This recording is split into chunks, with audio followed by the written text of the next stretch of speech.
د اقلیم بدلون پر افغانستان سیمه او نړۍ د دې بدلون اغیز په نړۍ کې اقلیم ورځ تر ورځې د بدلون په حال کې دی. افغانستان د نړۍ د لسو هغو هیوادونو په لیست کې شپږم ځای لري چې د اقلیم د بدلون له امله له سختو ستونزو سره مخامخ دی. د نن په ځانګړي بحث کې پر دې غږیږو چې د اقلیم بدلون څه شی دی، پر افغانستان سیمه او نړۍ څومره اغیز لري او د دغه بدلون د مخنیوي لپاره حل لارې څه دي. د دې ځانګړي بحث میلمانه دي د کابل پوهنتون د چاپیریال ساتنې د پوهنځي استاد شفیق الله رحماني، د ریحان موسسې مرستیال او د چاپیریال ساتنې د چارو متخصص ښاغلی انجینر عزت الله صدیقي، همدارنګه د اقلیم د چارو کارپوه او د چاپیریال ساتنې د ادارې استازی ښاغلی انجینر ادیب الله طاهري. خپلو ټولو درنو میلمنو ته او په تالار کې ټولو درنو حاضرینو ته ښه راغلاست وایم. غواړم په همدې موضوع باندې د چاپیریال ساتنې په چارو کې د کابل پوهنتون د پوهنځي د استاد څخه پیل وکړم چې رحماني صاحب، ستاسې په نظر باندې په خپله د اقلیم بدلون څه شی ده؟ که په ټوله کې دې ته راسو چې د اقلیم د بدلون یادونه کیږي اما خلک یې په مفهوم او مفاهیمو باندې ډېر نه پوهېږي، ستاسې په نظر د اقلیم بدلون څه شی ده؟ بسم الله الرحمن الرحیم. ډېرې ښې پوښتنې ته مې اشاره وکړه. د اقلیم بدلون د اقلیم په اجزاو کې سیستماتیک بدلونونه لکه د باد، تودوخې، ورښت، فشار، په دغو کې اوږدمهاله تغییراتو ته موږ اقلیمي بدلونونه ویلی شو. هغه بدلونونه چې تقریبا د 3 لسیزو نه په ډېر وخت کې په یوه د اقلیمي اجزاو کې منځته راشي، هغه اقلیم بدلون بلل کیږي. ستاسو په نظر باندې په ټوله کې د اقلیم د بدلون دغه مفاهیم چې د یادونه یې وسوله او تاسې یاده کړله، پر افغانستان باندې اغیز څه ده؟ ولې په افغانستان باندې د نسبت د نورې نړۍ ته افغانستان د نړۍ په د لسو هیوادونو په لیست کې ده چې شپږم ځای لري، ولې افغانستان ترې ډېر متاثره ده؟ افغانستان د هغو مالکو له جملې څخه ده چې د اقلیمي بدلون د منفي تاثیراتو په مقابل کې ډېر زیات حساسیت لري او د اقلیم بدلون منفي تاثیرات نسبتا نورو ملکو ته ډېر پکې لیدل کیږي. یو د هغو خبرو نه چې افغانستان د دو په مقابل کې ډېر حساس هېواد دی، دا دی چې افغانستان د اقلیم بدلون د تاثیراتو د مهارولو لپاره د هغو سره د توافق په مخ کې د هغو سره د سازګارۍ لپاره کافي سرچینې په واک کې نه لري تر څو هغه مشکلات مدیریت کړي. نو موږ د اقلیم بدلون منفي تاثیرات ته ډېره حده پورې تجربه کوو. هغه عمده لاملونه چې افغانستان یې له دې ستونزو سره مخامخ کړی ده او په افغانستان کې ممکن په راتلونکي کې هم افغانستان د اقلیم د بدلون له سختو اغیزو څخه متاثر شي یا ممکن د دغه اثراتو کچه نوره هم لوړه شي، لکه وچکالي، بادونه، د دې ترڅنګ نور طبیعي آفتونه چې بې وخته ورښتونه، دغه نور موضوعاتو کچه شاید لوړه شي. مهم لاملونه یې څه دي؟ مهم لاملونه د اقلیم د بدلون، خصوصا افغانستان د اقلیم په بدلون کې په نړیواله کچه هغه فیصدي که موږ تاسې وګورو، افغانستان تقریبا معمولا موږ تاسې د اقلیم د بدلون لپاره موږ د کاربن د غازاتو هغه کوم انتشارات چې دي یا تولیدات چې دي په هغو باندې موږ تاسې بحث کوو. افغانستان د هغو ملکو له جملې څخه دی چې د کاربن ډای اکساید د تولید کچه که د نړۍ په سطحه باندې موږ تاسې په پرتلیزه ډول باندې وګورو، نسبتا نورو ملکو ته تقریبا په هیڅ باندې حساب ده. ولې اقلیم بدلون یوه نړیوال ستونزه ده او هغه مشکلات یا هغه تولیدات د کاربن ډای اکساید چې نور ملکونه کړي دي، خصوصا پرمختللي هیوادونه یې کوي، د هغو تاثیرات بیا په موږ تاسې باندې عملویږي. ډېره مننه کوو. صدیقي صاحب، نړۍ تر ډېره بریده هڅه کوي چې د اقلیم د بدلون په برخه کې ځینې اقدامات وکړي. په دې وروستیو کې هم د آذربایجان په پلازمینه باکو کې په همدې تړاو باندې یوه نړیواله غونډه جوړه شوه چې د افغانستان استازو هم پکې برخه درلودله. ستاسې په نظر باندې د کاپ دغه 29مه غونډه د افغانستان لپاره څومره یو مهم فرصت و؟ څه پکې وشول په دې غونډه کې او کوم موضوعات مهم دي چې د افغانستان لخوا هلته بالاخره مطرح شوي دي یا مطرح شوي وای؟ بسم الله الرحمن الرحیم. زه لومړی خپل سلامونه تاسو ته، درنو میلمنو ته، په تالار کې درنو حاضرینو ته، ستاسو تخنیکي همکارانو ته او د آریانا تلویزیون ټولو درنو لیدونکو او اوریدونکو ته وړاندې کوم. ډیره مننه چې دا نننی فرصت یو ځل بیا مساعد شو ترڅو پورې د افغانستان په یوه مهمه او حیاتي موضوع باندې بحث ولرو. جناب امرخیل صاحب، د کوم کنفرانس چې سږ کال په باکو کې د آذربایجان په هیواد کې دایر شوی دی، دا د ملګرو ملتونو هغه کلنی کنفرانس دی چې د 1995 کال راهیسته، البته هغه تولد یې د 1992 کال نه شوی، اما خپله بیا د کنفرانس د 1995 کال نه شروع شو چې د دې سږ کال یې موږ او تاسې 29 کنفرانس لرو. په دې کنفرانس کې امرخیل صاحب په مختلفو مواردو باندې بحث کیږي. لومړی هیوادونه غواړي چې د تیرو کاپونو یا د تیرو جلساتو د هغو پر پرمختګ باندې ټوله دنیا 200 هیوادونه بحث وکړي. دوهم، دوی غواړي چې خپل هغه تعهدات بیا تجدید کړي. دریم، دوی غواړي چې نوي تعهدات په دنیا کې دې ته کیږدي. څلورم، هغه اساسي موارد چې دوی غواړي چې په هغو باندې بحث وکړي هغه د ګلخانه‌ایي غازاتو یا د شینپوړیزه غازاتو د کمولو تعهدات. دوهمه، دغه اقلیم بدلون وی اوس رامنځته شوی، د دې مخنیوی نه کیږي په زر کې دفتن. د دې سره څنګه موږ سازګاري وکړو چې دغه ته اډپټیشن وي. بله اجنډا دغه ده پکې. بله موضوع کلایمټ فاینانس یا هغه د اقلیم بدلون په هکله باندې د پیسو تمویل دی چې پرمختللي هیوادونه یې باید دغه رقم متضررو هیوادونو ته واچوي. په دې باندې بحث دی. څلورمه، بله موضوع تر دې ټاپیک لاندې دغه ده چې دنیا په 2015 کال کې تعهد وکړو چې تر 2030 کاله پورې باید نور موږ درجه د حرارت د 1.5 نه لوړه پرې نږدو چې لاړه شي. دا پکې بحث کیږي په دې وخت. بل تیر کال یوه بله موضوع په دې بحثونو کې را پیدا شوه چې دې ته ګلوبل سټاک ویي، یعنې په دنیا کې په هر 15 کالو کې څومره پرمختګ لري دنیا، دغه وسنجول شوله. په دې باندې بحث کیږي. او سږ کال په باکو کې د په دوبۍ کې تیر کال د موضوع را اجنډا را پیدا کړله. سږ کال په دې بحث دی چې د ساختار د دې څنګه جوړ شي، هیوادونه څنګه د خپل نقش په دې کې ونغاړي، کوم راپورونه په دې کې وړاندې کړي، په دې باندې بحث دی. بله موضوع په 2015 کال کې د ټولې دنیا نه وغوښتل شو چې دوی 15 کلن پلانونه په نامه د NDC باندې وړاندې کړي، چې په هغو کې بیا کولی شي طاهري صاحب درته ډېر معلومات چې افغانستان هم هغه تسلیم کو، زه فقط نوم اخلم. بله موضوع چې په دې کاپ کې بحث کیږي هغه د ټکنالوژۍ انتقال دی، یعنې موږ د اوبو د مؤثره مدیریت لپاره کومې ټکنالوژۍ وړاندې کړو، د زراعت لپاره کومې ټکنالوژۍ وړاندې کړو، کومې طریقې د ځنګلونو د احیا کولو د ساتنې لپاره دي، د انرژۍ په سکتور کې، د پاک انرژۍ په سکتور کې، دا موارد. بله موضوع په کاپ کې چې سږ کال بحث په باندې روان دی، د لاس اند ډیمیج یا د زیان او د ضرر صندوق دی چې تیر کار جوړ شو او د متضررو هیوادونو په زور په دنیا والو باندې جوړ کړلو چې موږ متضرر یو، موږ د سیلاب نه اغېزمن کیږو، د وچکالۍ نه اغېزمن کیږو. دا صندوق جوړ شو. سږ کال په باکو کې په دې باندې بحث دی چې په دې صندوق کې دنیا باید پیسې څومره واچوي هر کال، څنګه بیا دغه هیوادونه د پیسې ته لاسرسی پیدا کړي او دا پیسې په کومو پروژو مصرف شي. بله موضوع هغه نړیوال تعهدات دي چې دی وړاندې کوي. تاسو ته د معلومه ده په رسنیو کې چې په 18 او 19 تاریخ باندې په برازیل کې د G20 هیوادونو غونډه وه، هغو هم د باکو دغه تصامیم یې ټول تایید کړل. ما یې بېګا د راپور وکتلو، د اعلامیه مې وکتله، ټول یې دغه تایید کړي دي، په شمول د امریکې باندې چې یو بحث دا و چې شاید لږ دغه موارد متضرر شي د نوي رئیس جمهور د امریکې سره. ولې د اوسني حکومت حد اقل همداسې مشخص کلمه یې تکرار کړې وه چې وی ری اشور، موږ بیا اطمینان درکوو چې په دې تعهداتو به ولاړ وو. هلته ما بېګا دغه ولیده. بله موضوع په هغو کې جست ترانزیشن، عادلانه انتقال د ککړو انرژیو نه پاکو انرژیو ته، په دې باندې اوس بحث روان دی چې باکو ویلي دي چې زه تر 2030 کاله پورې خپله د انرژۍ سیستم مې د نفتي موادو او د ګازو نه بیامه پاک انرژۍ، سولر او باد انرژۍ او دې ته 10% او تر 2050 کاله دا بیا هم 40% ته. دغه رقم هیوادونه نور هم تعهدات کوي. بله موضوع هم هلته د ځوانانو او د بومي خلکو مسایل دي چې په دې باندې بحث کیږي. د دې ترڅنګ ډیره اساسي موضوع چې هغه سږ کال ډیره دغه موږ غونته هیوادونو ته ډیره زیاته مطرح ده.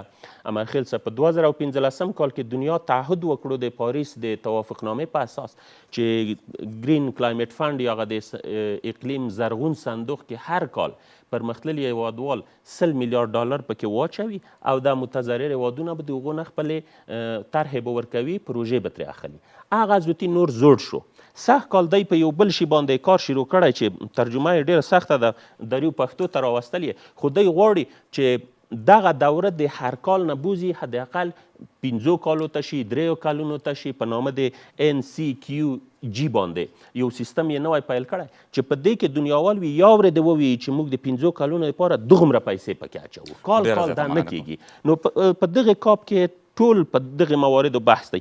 یو منفي اړخ یې درته ووایم، منفي اړخ یې 1900 هغه لابیګران هم په دغه کنفرانس کې ګډون کړی چې هغوی غواړي چې دنیا لاړه دې شوي پاکو انرژیو ته، اما هغه لابي دې ته کوي هغه هیوادونو ته چې هغه نفت و ګاز لري، د هغو معادن باید وي استخراج شي، لکه عربستان سعودي، عربي هیوادونه، د امریکې او ځینې نور هیوادونه، د روسیه د منځنۍ اسیا د هیوادونه، خو دغه 1900 نفر هغو ته هم لابي کوي. ډېره مننه. بیرته تاسو ته راګرځم. ادیب صاحب، اوس چې د چاپیریال ساتنې د ادارې پلاوی په باکو کې د غونډې لپاره د غونډې ته تللی دی، هلته ګډون لري، د کومې اجنډا سره کوم موضوعات یې بالاخره له ځان سره وړي تر څو نړیوالې ټولنې ته په دې برخه کې قناعت ورکړي چې هغوی وکولی شي او د افغانستان چې د اقلیم له اړخه خورا زیات زیانمن هیواد دی له افغانستان سره مرستې وکړي او دغه د مرستو پام افغانستان ته راواړوي؟ بسم الله الرحمن الرحیم. سلام بر شما و جناب رحمانی صاحب، وعلیکم السلام. سید صاحب محترم و حاضرین در تالار. شکر.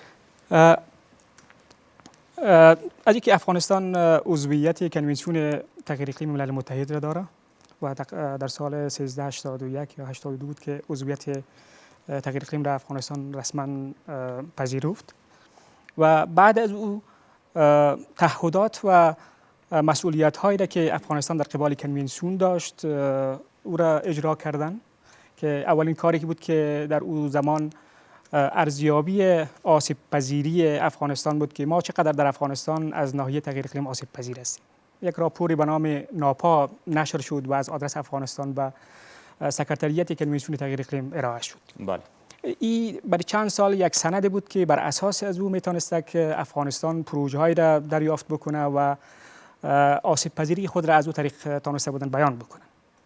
به همین شکل بعد از او راپور دیگه به نام اولین گزارش ملی افغانستان که به نام آینسی یاد میشد که او هم از آدرس افغانستان بر اساس کنوانسیون تغییر اقلیم ارائه شد که بخش‌های مختلف را او هم داشت که بخش سازگاری با تغییر اقلیم بود، بخش کاهش انتشار گازهای گلخانه‌ای در افغانستان بود و یک بخشش نیازمندی‌های افغانستان در بخش تغییر اقلیم بود و همچنان آسیب پذیری افغانستان در اونجا تسجیل شده بود که ما چقدر از تغییر اقلیم آسیب پذیر هستیم.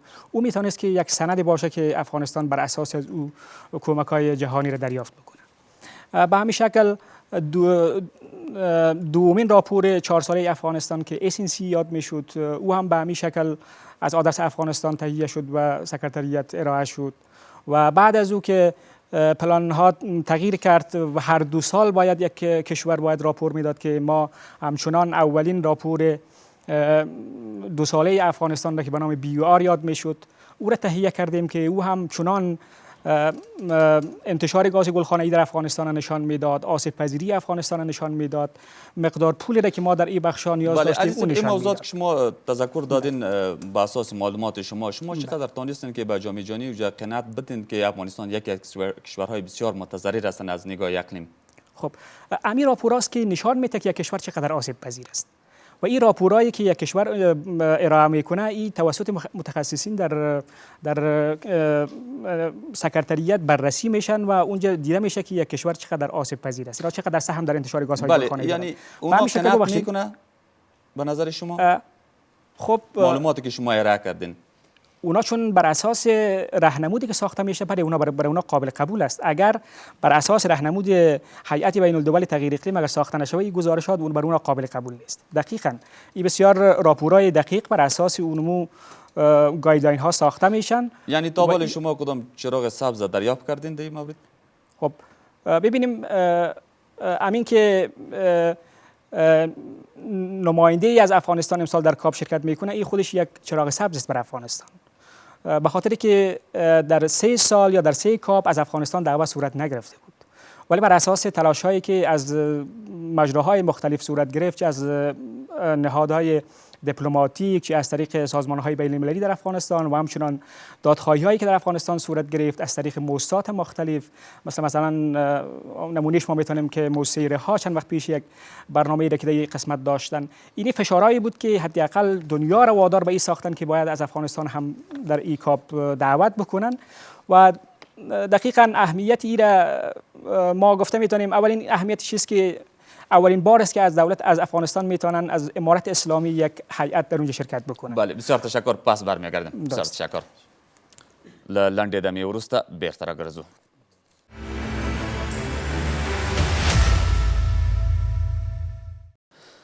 د ځانګړي بحث ته ښه راغلی. رحماني صاحب، افغانستان چې دا مهال د اقلیم په برخه کې خورا ستر اغیزمن هیواد دی، ستاسو په نظر باندې په دې برخه کې د عامه پوهاوي موضوع څومره مهمه ده؟ د افغانستان خلک یا تر ډیره بریده هغه بزګران چې په کلیو بانډو کې ژوند کوي، که چیرې د اقلیم په اړه له هغوی نه پوښتنه وشي چې اقلیم بدلون را روان ده او هغه به ستونزې وزېږوي، ممکن هغوی ډیر ونه پوهیږي. ستاسو په نظر باندې څه کول پکار دي چې د اقلیم د بدلون په برخه کې د خلکو د عامه پوهاوي کچه لوړه شي؟ ډېرې ښې موضوع ته مې اشاره وکړه. د افغانستان په اطرافو کې کلیو بانډو کې د اقلیم بدلون په اړه د خلکو پوهاوی په ډېره ټیټه کچه باندې دی. د اقلیم په اړه پوهاوی د قانون عادي خلکو، معلمینو، شاګردانو دوی ټولو ته کولی شي د اقلیم بدلون په مقابل کې د سازګارۍ لپاره چې کوم لارې په نظر کې نیول کیږي، د اقلیم بدلون معمولا د مثلا د سیلابو په وړاندې، د وچکالۍ په وړاندې، د تودوخې د آني تغییر په وړاندې چې کوم مشکلات رامنځته کوي، دغو په وړاندې دی بیا خپل تدابیر نیولی شي او هغه ضررونه چې دی ته متوجه دي دغو ضررو په مدیریت کې دوی سره تر ډېره حده پورې مرسته کولی شي. بله، افغانستان طبعا د اقلیم د بدلون په برخه کې تر ډیره بریده چې کوم زیانونه لیدلي هغه د زراعت موضوع ده. په افغانستان کې د زراعت کچه خورا راټیټه سوې ده او خلک هغومره حاصلات چې پخوا یې اخیستل هغه نه اخلي. بې وخته ورښتونه رامنځته کیږي چې خلک متضرر کیږي. د دې ترڅنګ د مځکې لاندې د اوبو سطحه ټیټه سوې ده. دغو ضررونو ته په کتو سره کوم اقدامات مهمه دي تر څو د اقلیم د بدلون په برخه کې ولس، حکومت او مرستندویه موسسې خپل ګامونه پورته کړي؟ تاسې د یو چاپیریال ساتنې د پوهنځي د استاد په توګه کومې لارښوونې یا کومې سپارښتنې لرئ؟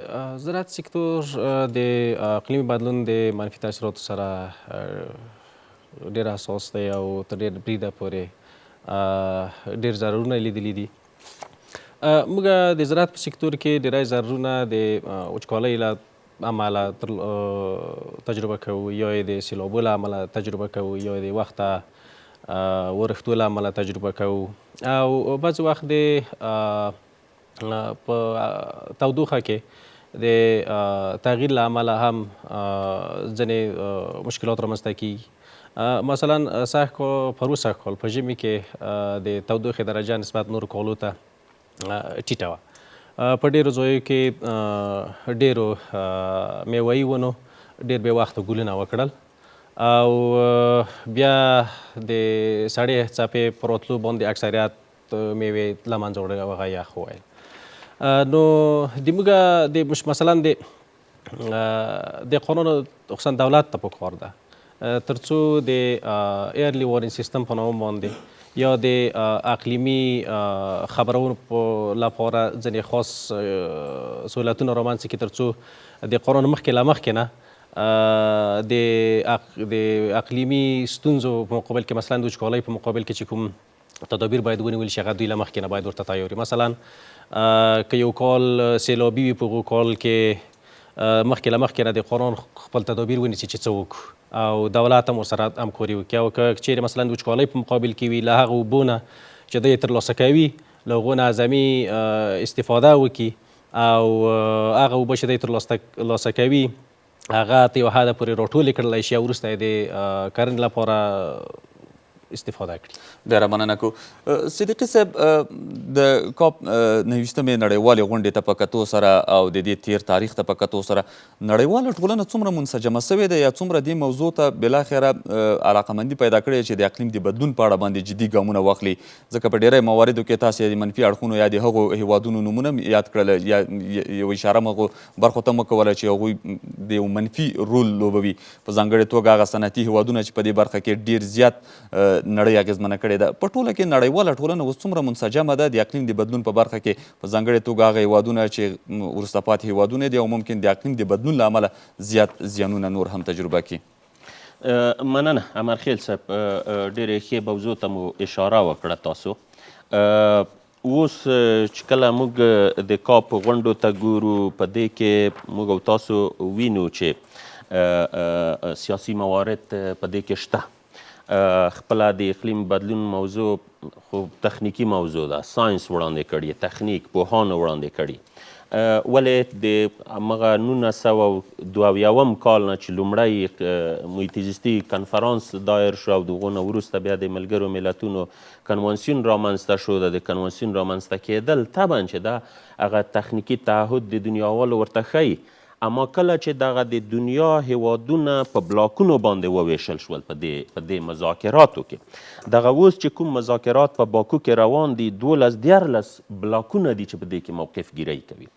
یو یې د هغو بلاکونو نه اول په 2 عمده بلاکونو ویشل شوي چې دا خپله سیاست کوي. ډیولپډ کنټریز، پرمختللي هیوادونه، هغه څوک دي؟ امریکا ده، اتحادیه د اروپا ده، کاناډا ده، انګلستان دی، استرالیا ده، جاپان دی او داسې نور هیوادونه، چې دا د اقلیم بدلون د 1992 کال د کنوانسیون په ضمیمه کې شامل هیوادونه دي او دوی ته 2 تعهدات ورکړل شوي د دنیا نه، چې یو به خپل ګلخانه‌ای غازات نور تاسې کموئ او بل به تاسو پیسې اچوئ په صندوقونو کې چې متضرر هیوادونه د هغو نه ګټه واخلي. دا یو. دوهم هغه هیوادونه دي چې هغه مخ پر وده هیوادونه دي، ډیولپینګ کنټریز. دغه هیوادونه بیا په څو ګروپو ویشل شوي چې یو ګروپ د هغو LDC دی، لږترین انکشاف یافته هیوادونه، چې افغانستان په دغه ګروپ کې دی. دا 48 هیوادونه دي. اتحادیه د یو څه هیوادونه د افریقې دي، پکې د لاتین امریکې دي، د جنوبي آسیا دي، د مرکزي آسیا دي، افغانستان دی. دا هیوادونه پکې په دې کې شامل دي. بل ګروپ هغه هیوادونه دي چې واړه جزایر دي په ابحارو کې. بل ګروپ همدارنګه د افریقې قاره ده، دا خپله یو ګروپ دی. د عربو بل ګروپ دی په نامه د G جمع چین، دا بل ګروپ دی چې مذاکره کوي. د ځوانانو، د صنایعو، د محلي بومي خلکو، دا بل ګروپ دی. هغه انجوګانې او مؤسسات چې هم فکره دي، دا بل ګروپ دی. تحقیقاتي انجوګانې، دا نور ګروپونه دي. دا ټول هلته په همدغه لټه کې دي چې دا موضوع هغه سیاسي مسایل یې سیاسي انټرست یا سیاسي علاقمندۍ شاته پکې شته، اما دغه ګروپونه کوشش کوي چې دنیاوال دې ته قانع کړي چې هغه تعهدات کړي هغه عملي کړي. بله صدیقي صاحب، دغه حالت ته په کتو سره چې مثلا هغلته د بلاکونو موضوع ده یا د ځینو ډلو ترمنځ یا د هیوادونو ترمنځ د ویش موضوع ده، دغه اختلاف د نظرونه به طبعا هم په دې موضوعاتو کې موجود وي. څومره کولی شي چې که چیرې د اختلاف د نظر موضوعات زیاتیږي، دغه پروسه زیانمنه کړي په ځانګړې توګه د اقلیم د بدلون په برخه کې کومې غونډې چې ترسره کیږي؟ بالکل امرخیل صاحب، یو ښه توب هلته شته. زه خپله د کاپو ته تللی یم، یعنې داسې هم نه ده چې هغه پرمختللي هیوادونه چې څه دی ویی هغه کیږي، هسې هم نه ده. د دې خلکو غږ هم ډېر قوي دی، د دې خلکو نه هم ډېر ډارېږي او د دوی هغو تعهداتو ته دی نه هم نشي ویلی. ولې دا مذاکره ده، بحث دی. دا اوس یو بحث په دې باندې روان دی، د بیګا هم چې ما کتل په مالی صندوقونو باندې، دا 4-5 صندوقونه مخکې جوړ دي. دغه یو صندوق په نامه د زیان او ضرر تیر کال جوړ شو. دا اوس دغه بلاکونه چې ما درته وښودل چې متضرر دي اکثره یې، دغه غواړي چې دغه تیر کال چې د صندوق جوړ دی دغه هم په مالی میکانیزم کې داخل شي او سر د 2015 کال نه بدې پیسې واچول شي. مثال امریکا وویل نه دغه اوس به پرېږدئ، بل کال ته موږ بحث پې کوو. دغه رقم مذاکرې دي، اما زه مطمئن یم چې دا پکې شاملوي. همدارنګه بل بحث په دې کې روان دی چې دغه بلاکونه ترې غواړي چې هر کال د دغه هیوادونو دپاره دنیاوال باید 240 میلیارد دلار په صندوقونو کې واچوي، موږ ګټه ترې واخلو.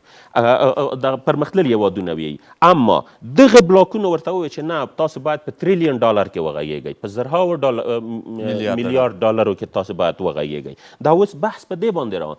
زه مطمئن یم چې ولې دغه ټاپیک یا دغه تعهد د دغه سخت کال نه ایخواته 100 میلیارد ډالر وو، اما اوس یې 240 میلیارد ډالر ته راوستل. بله صدیقي صاحب، افغانستان د داسې یو هیواد په توګه باندې چې د اقلیم د بدلون نه سخت اغېزمن ده، ډېری په 10 هیوادونو په لیست کې شپږم ځای لري، د ګلخانه‌ایي ګازونو په تولید کې ډېر کم رول لري چې ځینو معلوماتو له مخې 0.08 رول ده نسبت نورو هیوادونو ته چې ډېر لوړ رول لري.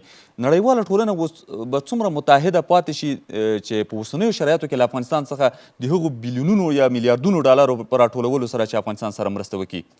مرخص صاحب، دغه اوس اساسي بحث دی. دغه خلک هم چې نن راوستلي دغه بحث هدف دی. دا نن چې موږ او تاسو ناست یو او دغه کلایمټ جرګه یا اقلیمي جرګه مو چې جوړه کړې دا بحث دغه دی چې دنیاوال هلته روان دي. زما نظر دا دی چې خدای دې وکړي هغلته 50 میلیارده هم پکې واچوي. افغانستان باید هغو ته متوجه وي چې څنګه د هغو نه $1 حد اقل راوړی شي.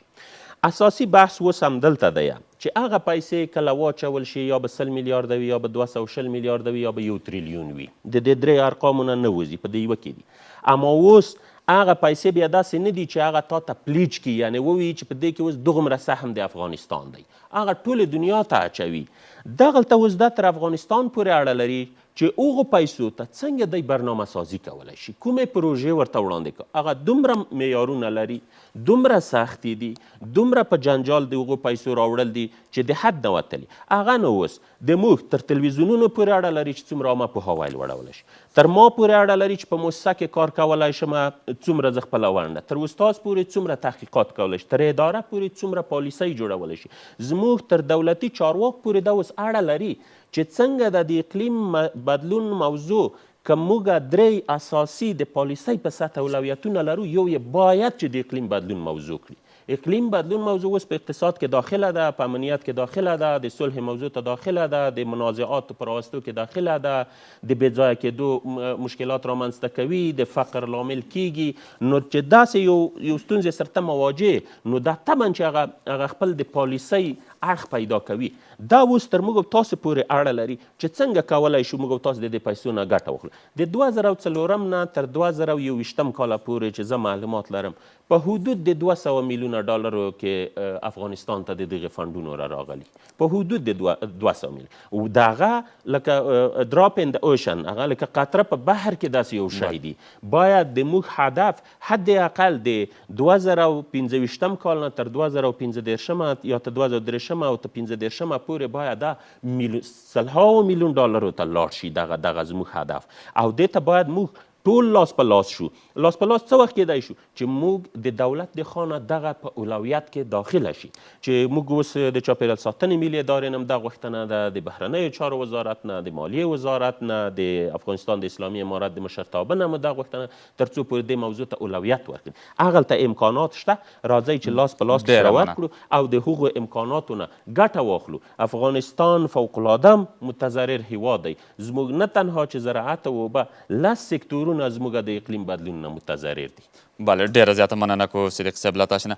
طاهري صاحب، لکه څنګه چې صدیقي صاحب اشاره درلودله، نړیواله ټولنه په میلیاردونو ډالر راټولوي او ممکن دا موضوع تر تریلیون ډالر پورې ورسیږي.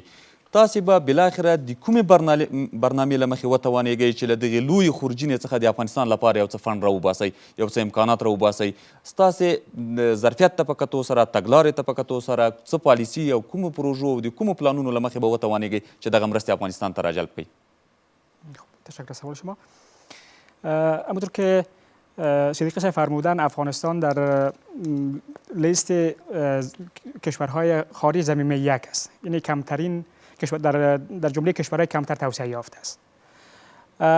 کشورهای در خارج زمینه یک قرار دارند، اینا کشورهایی هستند که بیشترین آسیب پذیری را از ناحیه تغییر اقلیم دارند، در حالی که خودشان در تغییرات اقلیمی نقش ندارند مثل افغانستان. بله. بر اساس موافقتنامه پاریس، کشورهای توسعه یافته و یا کشورهایی که در زمینه دوی کنوانسیون تغییر اقلیم قرار دارند، اینا متحد شدند که سالانه $100 میلیارد باید برای کشورهای آسیب پذیر از تغییر اقلیم که یا کشورهایی که در خارج زمینه یک قرار دارن باید کمک بکنن و این تعهدشان باقی است و بر اساس این موافقت نامه پاریس اینا باید کمک های خود بکنن و کشورهایی که بیشتر آسیب پذیر هستن اینا هم کارهای خانگی دارن که باید انجام بدن. یک از او تهیه NDC یا سند مشارکت معین ملی کشورها است. بله. که کشورها باید سند مشارکت معین ملی خود را بسازند و در هر 5 سال او را آپدیت یا بازنگری بکنن و بر اساس او باز میتونن که از او پولایی که برای کشورهای کمتر توسعه یافته نظر گرفته شده بر اونا مستفید شون.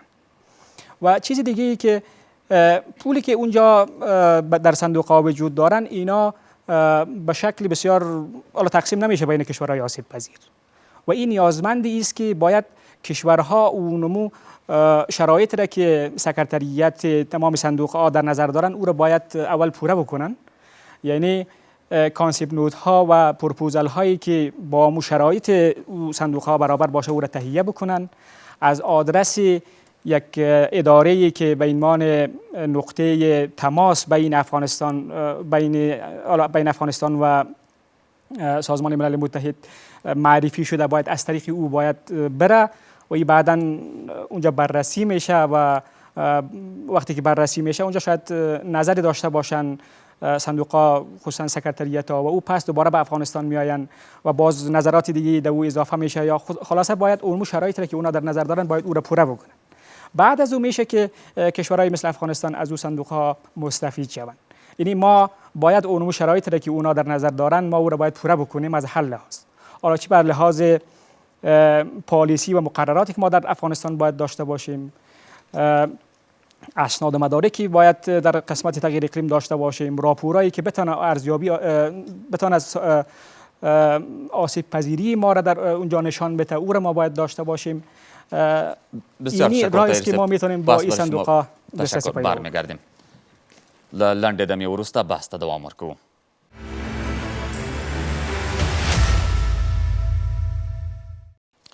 د ځانګړي بحث ته ښه راغلی. ورځو تالار ته او په تالار کې له ګډونوالو څخه سوالونه اورو چې د موضوع په تړاو باندې که څوک سوال لري لاس دې پورته کړي.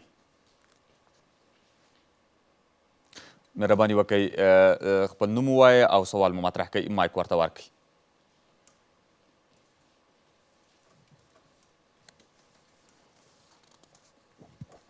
بسم الله الرحمن الرحیم. نصیب الله صدیقی یم، یو تن د ګډونوالو د جرګې څخه.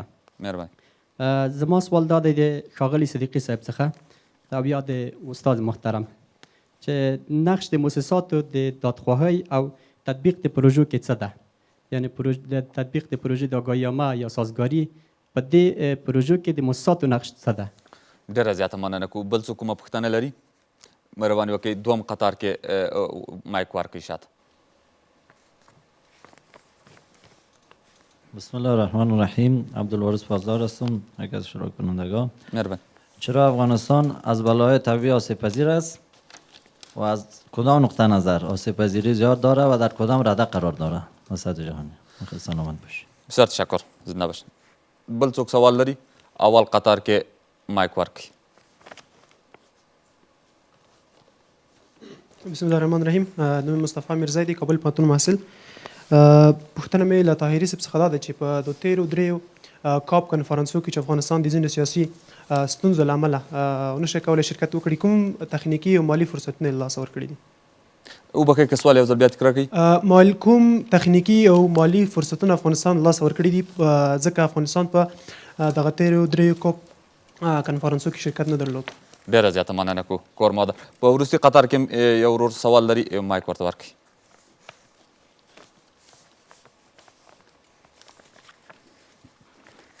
بسم الله الرحمن الرحیم. سیف الرحمن رحمانی د جرګې ګډونوال. له طاهري صاحب څخه مې پوښتنه دا ده چې افغانستان خو د تیرو دریو کاپونو نه محروم پاتې و، لکه مایک نږدې ونیسئ. قرار دی چې افغانستان وتوانېږي په خیر سره د جیف او جی سی اف فنډونه ترلاسه کړي، لکه څه رقم چې په تیره برنامه کې د ان ډي پي رئیس وویلې. آیا افغانستان د ظرفیتونو باندې کار کړی چې وکولی شي دغه فنډونه ترلاسه کړي، او یا هم د ظرفیتونو ته څه پلان شته چې جوړ شي تر څو پورې دغه د انټرنیشنل صندوقونو نه افغانستان پیسې ترلاسه کړي. ډېره زیاته مننه نکو کور ودان. ورځو بیرته د هغو د تالار د ګډونوالو د پوښتنو ځوابونو ته چې په ځانګړې توګه په ځینو موضوعاتو کې سوالونه مطرح کړله. صدیقي صاحب ستاسو ته یو سوال متوجه و، دا ده چې د اقلیم د بدلون په برخه کې او د په ځانګړې توګه د عامه پوهاوي او نورو موضوعاتو په برخه کې د مؤسسو نقش څه دی او څه ډول دوی کولی شي په دې کې ښه رول ولوبوي؟ تشکر، مننه د درنو ګډونوالو څخه او د دې د مهمو سوالونو څخه. بالکل موږ چې کله ګورو چې د اقلیم بدلون سره په هیوادونو کې مبارزه وشي، په هغو کې طبعا چې په ټولو هیوادونو کې دولتونه په سر کې دي، ولې همغه دولتونه دي چې نورې بیا تر چتر لاندې خصوصي سکتور دی، پانګوال دی، پانتونونه دي، خلک دي، مؤسسات دي او دا کار کوي. په دغه لړ کې مؤسسات کولی شي چې د دادخواهۍ په برخه کې هغه خپل اساسي او مهم رول ولوبوي. دغه رقم برنامې دایر کړی شي، سیمینارونه دایر کړي، خپل هغه موقفونه په لیکلي توګه باندې ولیکي. لکه دا زموږ مؤسسې چې تېره هفته د کاپ په لومړۍ ورځ زموږ برنامه لرله، هلته مو نشر کړه. 15 موارد موږ په دنیاوالو باندې غږ وکړو چې دغه موارد د افغانستان سره تاسو مرسته وکړئ، کومک ورسره دا کولی شي. همدارنګه د پروژو په تطبیق کې د کلیو د بانډو سره د عملي پروژو کې کار کولی شي. همدارنګه د دولتي ادارو سره د نورو سکتورونو سره کولی شي چې د ظرفیتونو په جوړولو کې د فنډونه ترلاسه کړي، هغه کار وکړي. همدارنګه دوی کولی شي چې د نورو نړیوالو مؤسساتو سره دوی اړیکې لري، د هغوی د تاریخ نه، مثال د افریقایي هیوادونو نه، د جنوبي اسیا د هیوادونو نه، د مرکزي اسیا د هیوادونو نه، هغه تجربې چې دوی کړي دي د اقلیم بدلون سره د مبارزې په برخه کې، هغه افغانستان ته را انتقال کړي. نو په دې برخه کې د مؤسساتو نقش فوق‌العاده مهم او اساسي دی. د عامه پوهاوي په لوړولو کې د دوی نقش ډیر مهم دی. د فنډونو په موضوع کې ورته یادونه مې وکړه چې په دې برخه کې کولی شي اساسي نقش ولري. ډېره زیاته بل سوال ته مننه. بل سوال ته بیرته تاسو ته راګرځو. طاهري صاحب، یو پوښتنه دا وه چې تاسو ته متوجه وه، هغه دا ده چې افغانستان په تیرو 3 کلونو کې چې په نړیوالو غونډو کې ګډون نه و کړی، کوم فرصتونه او کوم موضوعات او مالی امکانات له لاسه ورکړي دي؟ تشکر از دوست ما، با معذرت که من نامشان درست نگرفتم. سوالی که اینا داشتن که افغانستان در 3 سالی که نتونستن در کاپ شرکت کنن کدام فرصت ها را از دست دادن. بله. خب طبیعتا کشورهایی که حضور فعال در نشست های جهانی تغییر اقلیم دارن، اونا میتونن که دستاوردها و اقداماتی که در کشور خود انجام دادن او را در اونجا بیان بکنن و آسیب پذیریایی را که اینا از ناحیه تغییر اقلیم دارن او را هم بیان بکنن.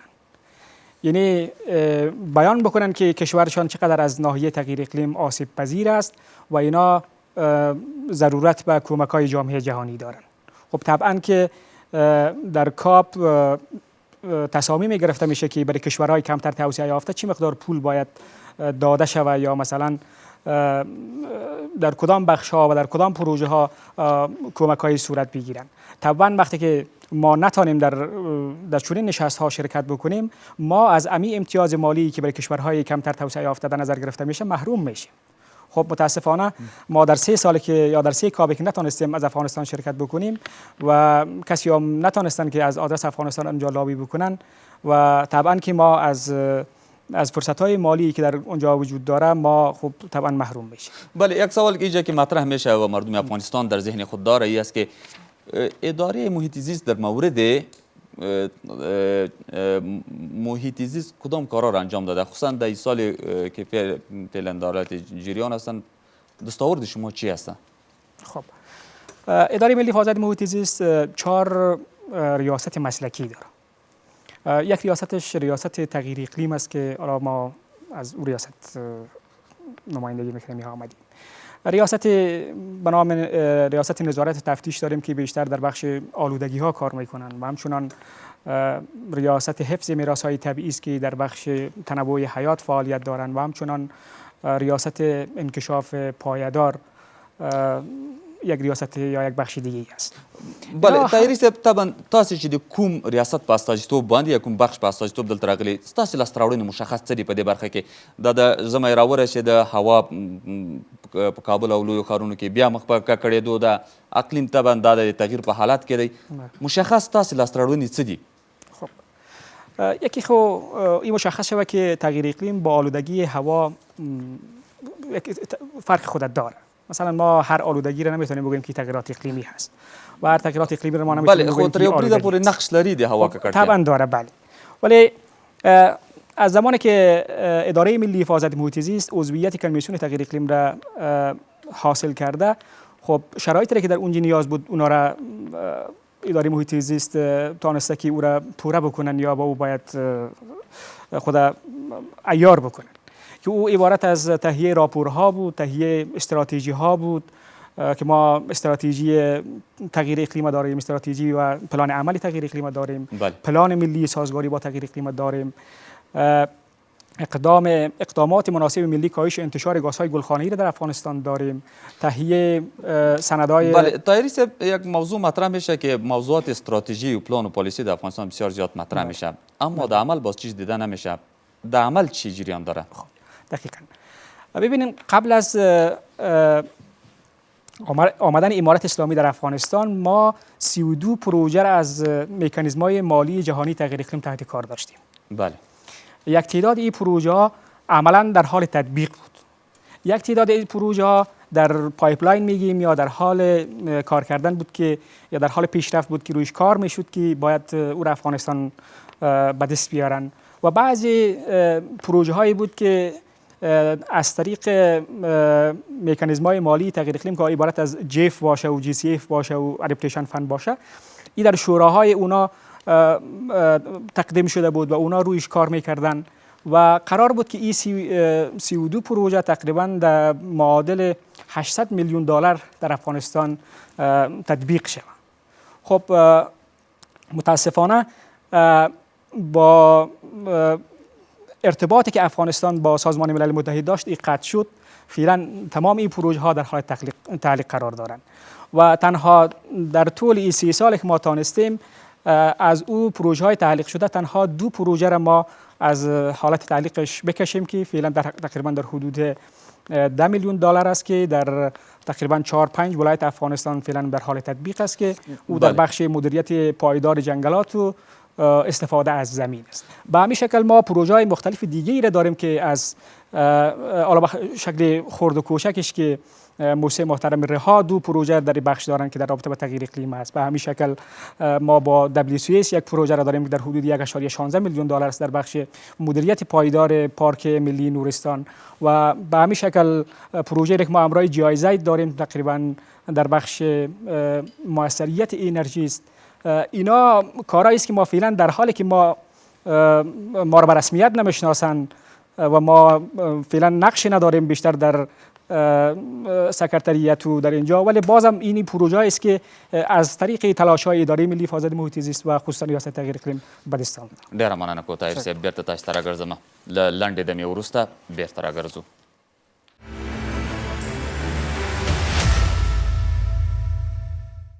باز ته راغلی د دې لپاره چې رحماني صاحب بحث راټول کو وخت مو هم کم ده په لنډه توګه غواړم وپوښتم چې ځنګلونه د افغانستان د اقلیم په بدلون کې څومره رول لري او همدا ډول اکاډمیک مرکزونه لکه پوهنتونونه مؤسسې څومره کولی شي چې په دغه برخه کې بالاخره له دغې ستونزې سره د مبارزې لپاره اغېزمن تمام شي؟ ځنګلونه د خصوصا کاربن دای اکساید چې ګلخانه‌ایي ګاز دی شینکوریزه ګاز دی د هغو ګازونو په جذب کې ډېر زیات رول لري. متاسفانه افغانستان چې کوم ځنګلونه درلودل د هغو تقریبا د نیمایي نه ډېره برخه په تقریبا 13 لسیزو جنګو په جریان کې اکثریت قطع شول ځکه د مرکزي حکومت کمزوریت د دې سبب شوی چې خلک د هغو د قطع کولو ناروغ نشي ګرځولی.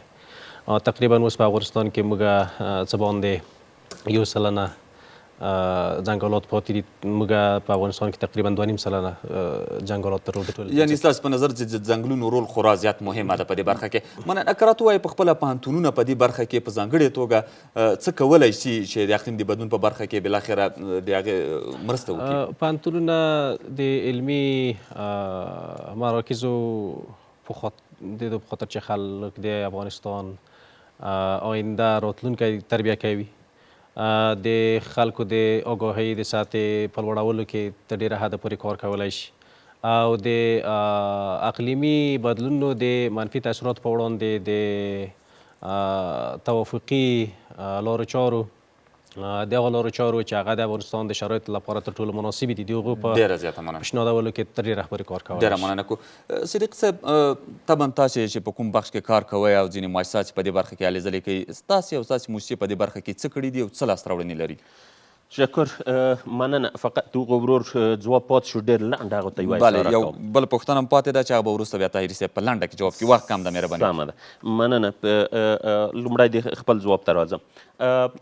زموږ موسسه د پیاوړتیا لوړولو، چاپېریال ساتنې او بشري مرستو رها مؤسسه اوس تقریبا 2 کاله کېږي چې دا مؤسسه ایجاد شوې.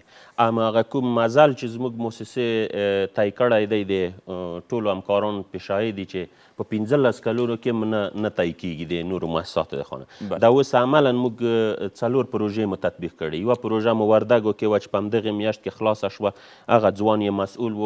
تقریبا 140 کورنیو ته د پاکې انرژۍ او د زراعتي وسایلو د دې تجهیزات توزیع شول. دا اوس مو یوه پروژه ده د چاپېریال ساتنې ملي ادارې سره چې 2 کلنه پروژه ده چې په هغو کې به 10 د سازګارۍ پلانونه جوړیږي، 1000 نفره به ټرینینګونه ترلاسه کوي او یوه ښه ارزونه به د دې سکتور کېږي د اقلیم بدلون. یوه مو دغه پروژه ده چې دا اوس موږ تاسې نن ترې بحث کوو، د UNDP د تاریخ نه تمویل شوې ده. د 6 میاشتو پروژه ده چې په دې کې همدغه د کاپ دپاره دادخواهي وه، د اقلیم بدلون د پیسو د مالی میکانیزمونو څخه د دادخواهۍ موضوع وه، د ځوانانو د روزنې موضوع ده چې په دې کې 10 نفر ځوانان به روزل کېږي. ستراتیژي به د اقلیم بدلون په دې کې نوي کېږي د ادارې سره. دا زموږ کارونه دي او د نورو مؤسساتو سره هم د نورو ډونرونو سره هم موږ په تماس کې تر څو پورې دغه پروژو ته یعنی ستاسو دا کارونه په دې برخه کې څومره اغېزمن تمام شوي دي؟ د اغېزمنتیا هغه تثبیتول یې دا طبعا چې وخت غواړي، ولې هغه خپل تاثیر لري. دغه نن زموږ او تاسې دغه برنامه تاثیر لري. دغه اوله ورځ باندې موږ په کاپ باندې غږ وکړو، تنکي ماشومان راغلي وو، په سټیج ودرېدل او په کاپ باندې غږ وکړو. دغه خپل تاثیر لري. دغه د استراتیژي جوړول، مخکې تاسې یو سوال د طاهري صاحب نه وکړو، د چاپېریال ساتنې اداره کې مو کار کړ، هغه ډېر تطبیقي اداره نه ده. د هغو وظیفه هم دغه ده چې دغه رقم موارد موبلایز کړي، تحریک یې کړي، بسیج یې کړي، منابع بسیج یې کړي، پوهنتونونه بسیج کړي، نړیوالو سره کار وکړي په دې برخه. نو دا طبعا چې خپل اغېزه به لري. ډېره زیاته مننه کوروادان. طاهري صاحب، که په لنډو کې ووایي د عامه پوهاوي په برخه کې مو څه کړي دي او څه پلان لرئ؟ اداره ملی ببخشید، یکی از وظایف عمده اداره ملی حفاظت محیط زیست آگاهی عام است. تنها در همین سال 1602 برنامه آموزشی ما در سطح افغانستان داشتیم که در بخش‌های مختلف بوده، چه در بخش محیط زیست، در بخش تغییر اقلیم، در بخش حفظ میراث‌های طبیعی، در بخش انکشاف پایدار و به همین شکل در بخش‌های مختلفی که مربوط به محیط زیست بوده ما انجام دادیم. یک سوال دیگه هم از آدینس که بود کوتاه جواب بدین. در مورد ارتقاء ظرفیت چی کردین و آیا شما توانایی دارین که همین کمک‌ها را جلب بکنین؟ خب، کشورهایی که عضویت کنوانسیون تغییر اقلیم دارد، در اونجا یک فصلش است که آموزش و آگاهی دهی است. بله. ما بر اساس او کنوانسیون مکلفیت ماست که ما باید آگاهی دهی بتیم در این بخش و ما اساس است که ما یک آمریت داریم که او آمریت وظیفه‌اش این است که برنامه‌های آگاهی دهی را تنظیم میکنن در سطح کشور در بخش‌های مختلف. ولی خب بستگی به امکانات داره. در صورتی که ما امکانات بیشتر داشته باشیم به اون اندازه میتونیم بیشتر این کار را بکنیم و در اینجا همکاری مؤسسات بیشتر برای ما مهم است که مؤسسات با ما همکاری بکنن که این برنامه بیشتر برگزاری شود. خب تا جایی را ما همکاری مؤسسات هم در قسمت داریم و برنامه را که ما برگزار میکنیم از طریق حالا خب منابر میشه، از طریق مساجد میشه، از طریق تکایا میشه، وقت وقت از طریق ملای ماما گفته میشه که شاید شما در این بخش با نمازگزارای معلومات برشان بتین. یعنی خلاصه ما تانستیم از هر وسیله‌ای که پیش بیاید استفاده بکنیم و در قسمت مردم آگاه شوه و اثرپذیری ما از تغییر اقلیم و محیط زیست کاهش ډېره زیاته مننه کوو د دې ځانګړي بحث له خپلو ټولو درنو میلمنو او په تالار کې له تاسو ټولو درنو حاضرینو نه مننه کوم چې په ننني بحث کې مو برخه واخیسته. د اقلیمي بدلون په اړه دا ځانګړی بحث همدومره و. تر بیا ښه وخت.